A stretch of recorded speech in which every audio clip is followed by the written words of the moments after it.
My girlfriend's ex DM'd me. She settled for you. She'll be back. I showed her the message. She smirked. Well, he does know me better than you.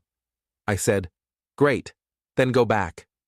She left with attitude, but an hour later, the police knocked on my door, asking for her, and the reason they gave made even me sit down. I'm Jason, 35, and 2 days ago I thought I was dealing with standard ex-boyfriend drama. Then police showed up at my apartment, asking about my girlfriend's whereabouts because her ex had just filed a restraining order against her, and the documentation he provided revealed a pattern of behavior I'd never suspected. I'd been dating Kelly for about 7 months. We met through a mutual friend at a birthday party, hit it off, started seeing each other regularly. She was 32, worked in marketing, seemed normal, funny, smart, good conversationalist.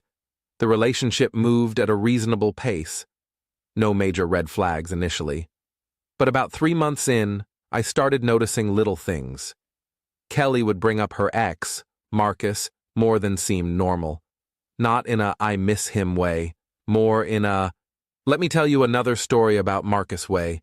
She'd reference inside jokes they had, places they'd been together, things he'd said that were funny or meaningful. Always framed as past tense, always accompanied by some comment about how she was so over him, but the frequency was notable. I didn't make a big deal about it. Everyone has a past. Everyone processes breakups differently. As long as she wasn't actively pursuing him, I figured the mentions would fade over time as our relationship developed. Then 2 weeks ago, I got a DM on Instagram from Marcus. His profile was public, typical gym bro aesthetic, lots of workout posts and motivational quotes. The message was short. She settled for you. She'll be back. I screenshotted immediately and showed Kelly that night. We were at her apartment having dinner when I pulled it up on my phone. Your ex sent me this. She took my phone, read the message, and actually smirked. Classic Marcus. That's your reaction? He's just trying to mess with you. He does this with everyone I date. Everyone you date? How many people has he done this to?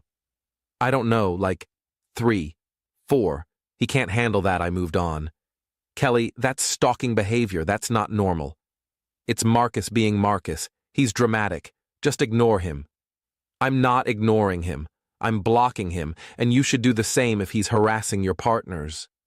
She handed my phone back. He's not harassing anyone. He does know me really well. Better than anyone. Sometimes that means he can see things other people can't see. I stared at her. What does that mean? It means we had history. Real history. He knows me in ways you don't yet. So his message has some truth to it? You settled for me? She rolled her eyes. Don't be dramatic. I'm just saying Marcus and I had something real. We understand each other. That doesn't mean I'm going back to him, but I'm not going to pretend our relationship didn't matter. He just messaged your current boyfriend, saying you'll be back with him. That's not reminiscing about past history. That's him believing you're going to leave me for him. Well, he does know me better than you. The way she said it, casual, like it was obvious, hit me wrong. Then go back to him. Excuse me? If Marcus knows you so well, if your connection was so real, if I'm just a settling option until you figure out what you actually want, then go back to him. I'm not interested in being someone's placeholder. You're overreacting. I'm really not. You just basically admitted that your ex's assessment of our relationship has merit, that he understands you better than I do. That's not something you say about a current partner unless you're 1 foot out the door already. I didn't say, you literally said he does know me better than you. In response to him saying you settled for me. That's not a defense of our relationship. That's you agreeing with him. She stood up, grabbed her purse.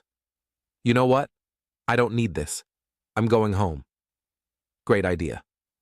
She left, slammed the door. I heard her car start and drive away. I sat there finishing my dinner, annoyed but also relieved. If she was more invested in her connection with her ex than with me, better to know now. About an hour later, around 8:30 p.m., there was a knock at my door. I figured Kelly had come back to either apologize or fight more. I opened it to find 2 police officers. "Evening, sir. Are you Jason Whitmore?" "Yes. We're looking for Kelly Martinez. Is she here?" "No, she left about an hour ago. Why?" The older officer, a woman probably in her 40s, pulled out a notepad. "Marcus Rivera filed a restraining order against Ms. Martinez this afternoon. It was granted. We need to serve her with the paperwork and ensure she understands the terms." I just stood there. "A restraining order? Against Kelly?" "Yes, sir. Mr. Rivera provided documentation of sustained harassment over the past 8 months. Are you in a relationship with Ms. Martinez?" "I am. Was. I don't know. We just had a fight." "May we come in?" I let them inside. We sat in my living room, and the female officer explained while the male officer took notes. "Mr. Rivera has been documenting Ms. Martinez's contact with him since January. Over 300 text messages, most of which he never responded to. Approximately 50 phone calls, most going to voicemail. Multiple instances of her showing up at his workplace and his home. 3 documented cases of her following him to locations and confronting him in public places. He's been asking her to stop contact for months. She's refused." I felt like the floor had dropped out. "Kelly's been stalking Marcus?" "That's the allegation, yes. And based on the documentation he provided, the judge agreed there was sufficient evidence to grant a temporary restraining order. Has Ms. Martinez exhibited any concerning behavior toward you?" "No, I mean, she talks about him a lot. But I thought she was over him. I thought he was the one who couldn't let go." The officers exchanged a look. "Mr. Rivera indicated that Ms. Martinez has told multiple partners that he's been contacting her, that he wants her back. According to him, he's had no voluntary contact with her since their breakup 14 months ago. Every interaction has been initiated by her." "The DM he sent me tonight." "What DM?" I pulled up my phone, showed them Marcus's message. The officer read it, and her expression changed.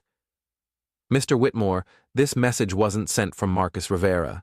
Check the account username carefully." I looked. The account was at Marcus Rivera _fit23. Marcus's actual account, which I'd clicked through to when I first got the message, was at Marcus Rivera _fit. The account that messaged me was a fake, 1 letter different. "Kelly made a fake account," I said slowly. "She sent me that message pretending to be Marcus. That would be consistent with the pattern Mr. Rivera described. Ms. Martinez has allegedly created multiple fake accounts to contact him, to message his friends, to manufacture situations that make it appear he's pursuing her when he's not." I sat down. "She's been doing this the whole time. Did Ms. Martinez ever ask you to confront Mr. Rivera, to contact him on her behalf?" "No. I blocked what I thought was his account. But now I'm realizing every story Kelly told me about Marcus reaching out, about him showing up places, about him not being able to move on, none of that was real. She was making it up. We can't speak to specific incidents, but based on Mr. Rivera's documentation, he hasn't initiated any contact. We need to locate Ms. Martinez to serve this order. Do you know where she might be?" "Probably her apartment. I can give you the address." I provided Kelly's address. The officers thanked me, gave me a case number, told me to contact them if Kelly tried to involve me in any further contact with Marcus. They left. I sat there for probably an hour trying to process. Then I did something I probably shouldn't have. I reached out to Marcus through his real Instagram account. "This is Kelly's boyfriend, Jason. Police were just here. I'm sorry. I didn't know what she was doing. The account that messaged me wasn't actually you." He responded within minutes. "I figured she was setting something up. She does this with every guy she dates. Manufactures drama with me to keep herself in the victim role. I've been trying to get away from her for over a year." We ended up talking for about an hour. He told me everything. How Kelly had been the one to break up with him initially, citing that she needed space and wasn't ready for commitment. Then a week later, she was dating someone new. Then she started contacting Marcus constantly, crying about her mistake, saying she wanted him back. When he refused, she started showing up places, creating fake emergencies to get him to respond, telling new boyfriends that Marcus was harassing her, manufacturing situations to make herself look like the pursued party instead of the pursuer. She did the same thing with the guy before you, Marcus told me. Sent him messages from a fake account pretending to be me, then showed him the messages to prove I was stalking her. Guy almost came to my gym to confront me before I showed him proof it wasn't my account. Why didn't you get a restraining order sooner? I kept hoping she'd stop, that she'd move on for real. I didn't want to escalate things legally. But then she showed up at my mom's house last week, told my mom we were getting back together. My mom believed her until I showed her months of messages I'd never responded to. That was the final straw. I got a lawyer and filed. Update 1. Kelly tried to call me 17 times that night. I didn't answer. She left voicemails that progressed from confused, "Why are the police looking for me?" to angry, "You sent cops to my house?" to manipulative, "I just wanted to protect what we have.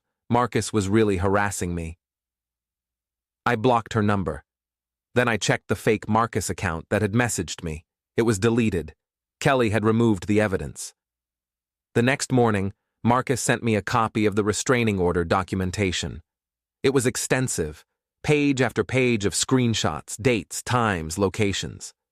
Kelly had been texting Marcus multiple times a day for months, following him to his gym, his work, his friends' houses, creating fake social media accounts to contact him when he blocked her real ones, even creating fake accounts impersonating him to manufacture drama with her new partners. There were screenshots of messages to me that I'd never received, sent from another fake account Marcus didn't control. Messages where Marcus said horrible things about me, about Kelly, making it look like he was obsessed with her. Kelly had probably planned to show me those later, escalate the perceived threat. "She's done this with every boyfriend since me," Marcus explained over text. "Creates this narrative where I'm the obsessed ex who won't leave her alone. Meanwhile, she's the one who won't accept that we're done." I felt sick. I'd almost believed her, almost bought the story that Marcus was the problem. Update 2. Kelly showed up at my apartment 2 days later. I didn't let her in. "We need to talk," she said through the door. "We don't. The police told me everything. I talked to Marcus. I know what you've been doing. He's lying. He has a restraining order with pages of documentation, screenshots, witnesses. You've been stalking him for over a year while telling everyone he's stalking you. That's not what happened. You created a fake account to message me pretending to be him. I checked. The account that sent me that DM wasn't his real account. You made it. You sent that message to yourself so you could show me and manufacture drama." Silence. "Kelly, you need help. Professional help. What you're doing isn't normal. I don't care what you wanted. You manipulated me. You're violating Marcus's restraining order right now by trying to get me to contact him on your behalf. You need to leave. Jason, please, leave, now, or I'm calling the police." She left.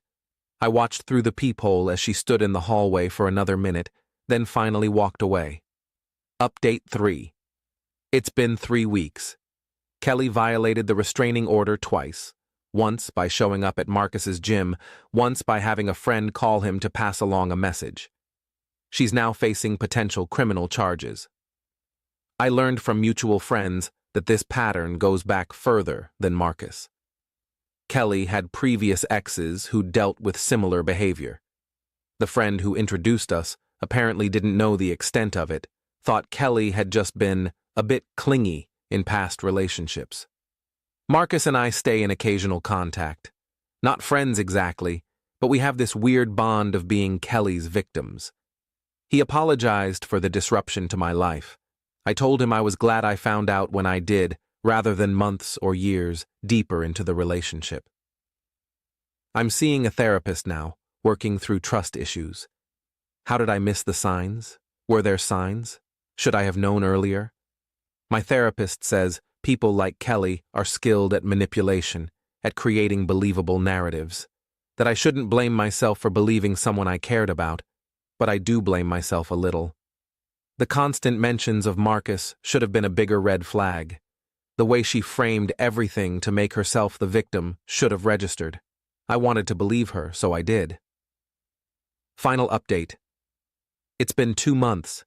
Kelly has been charged with stalking and harassment. She's facing trial. Marcus is the primary complainant, but the prosecutor contacted me as a potential witness since I'd also been manipulated as part of her pattern. I haven't seen Kelly since that day at my door.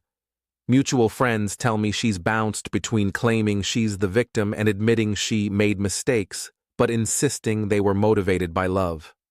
She tried to contact me through a new social media account last week. I showed the police. They added it to her file. I'm dating again. Slowly, carefully. More aware of red flags. Less willing to accept behavior that doesn't sit right just because someone has a plausible explanation. Marcus is doing well. He's in a new relationship with someone who Kelly hasn't found out about yet. He's keeping it private deliberately, hoping Kelly will eventually lose interest and move on. The mutual friend who introduced us apologized profusely. Said she'd had no idea how bad Kelly's issues were, that she'd only heard Kelly's side of the story with previous exes. She's cut off contact with Kelly entirely. I learned a lot from this, about trusting but verifying, about how someone can seem completely normal while engaging in seriously disturbed behavior behind the scenes, about how easy it is to manipulate people by playing the victim. Kelly's ex DM'd me saying she'd settled for me and would be back.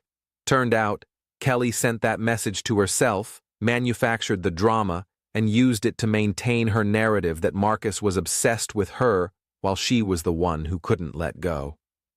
I'm Jason, 35, single again. Learning that sometimes the person claiming to be stalked is actually the stalker, that sometimes the crazy ex isn't actually crazy. They're just trying to get away from someone who won't leave them alone.